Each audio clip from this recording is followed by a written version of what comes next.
Welcome to the project demonstration of password based circuit breaker system. So the main application of this project is whenever the circuit breaker is on, means the power will be isolated due to any fault. So then if we rectification was done after this fault rectification, then in order to open the circuit breaker, then we need to provide the power supply, we need to resume the power supply.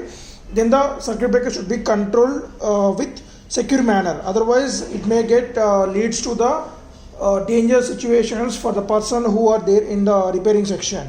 So in order to protect the circuit breaker accessing, we are going to providing that with help of 4x4 matrix keypad and also microcontroller. So this will taking care of the entering the password and access granted. Whenever the access granted, then respective circuit breakers will be on and off. So both are accessible from the password only, and the so-called status will be continuously displayed on the LCD screen. So whenever we entering the password, so the LCD display will display the numbers and it will display the access granted or access denied. Whenever the access is denied by entering the wrong password, then the system will on this buzzer indicated as wrong password enter. So coming to the passwords, 1 2 3 4 for circuit breaker 1 off, 4 3 2 1 on, and 2 3 4 5 another circuit breaker off, 5 4 3 2 on, and 3 4 5 6 off, both circuit breakers at a time, and 6 5 4 3 on, both circuit breakers at a time. So any circuit breaker is based on the ratings. For example, if you go with the high rating circuit breaker, and it will be controlled with help of another small circuit breaker, nothing but a switch. So here we are using the small circuit breakers which can be controlled to higher rating circuit breakers. So these are electromagnetic relays. So coming to the components wise explanation, so we are going to provide 230 volts input to this adapter. This adapter will convert the 230 volts AC to 5 volts regulated power supply, so which is a regulated power supply inside this adapter. So we will get 5 volts constant power supply. So once we provided the 5 volts power supply to this motherboard, so it is a main interfacing between the input modules and output modules. So coming to the interfacing for the input module, the 4x4 matrix keypad interfaced at B0 to B7, and coming to the output modules like LCD module at A4 to E2, and buzzer at pin number D2, and two electromagnetic relays interfaced at D6 and D7. So these two electromagnetic relays are controlled with help of 5 volts power supply. So directly we are going to providing that parallelly from this motherboard. So coming to this motherboard, these 5 pins are used to load the Xcode, the main program, into the microcontroller, and this is a capacitor to provide and to remove the pulses whenever the ripples are generated while the circuit is working.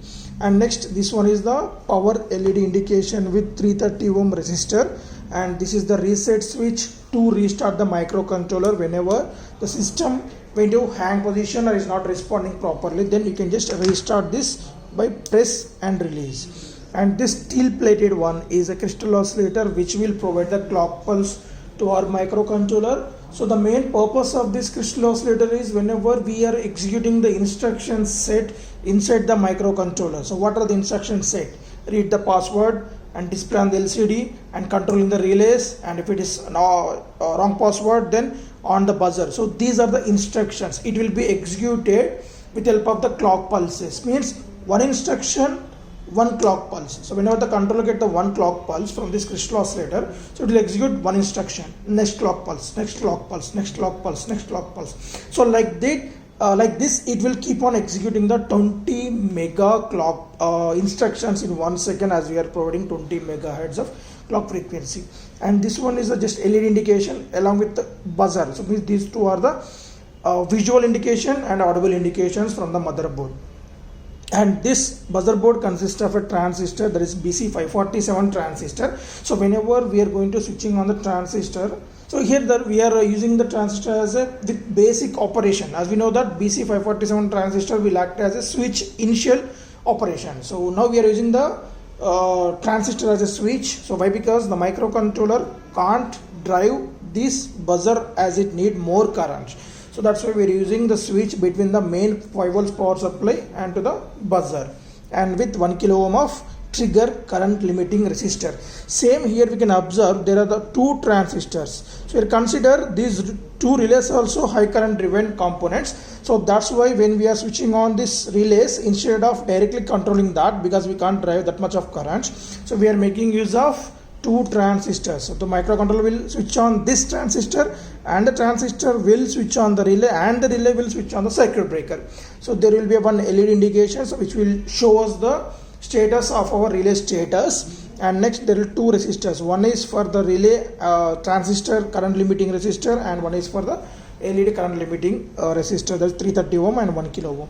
And next, so there is a diode, and the diode's purpose is freewheeling diode. So whenever the relay is getting on and off, then the ripples will be damage the microcontroller and restart the microcontroller. So in order to neutralize that ripples, we are making use of a diode. So these are connected in reverse bias, right? And next output will be connected to the circuit breakers. So coming to this LCD, this potentiometer is used to set the contrast of this LCD. So let us see the demonstration. So just give the power supply to the kit. So then there will be a welcome message on the LCD screen. We can see that now it is asking for this restart switch. So ask for the password. So let us see, both are in off state. So in order to on the circuit breaker, 4321 is a password. 4321. So authorized and the breaker 1 on. And next 5432. 5432. Authorized and on. So if you want to off these two circuit breakers at a time, 6543.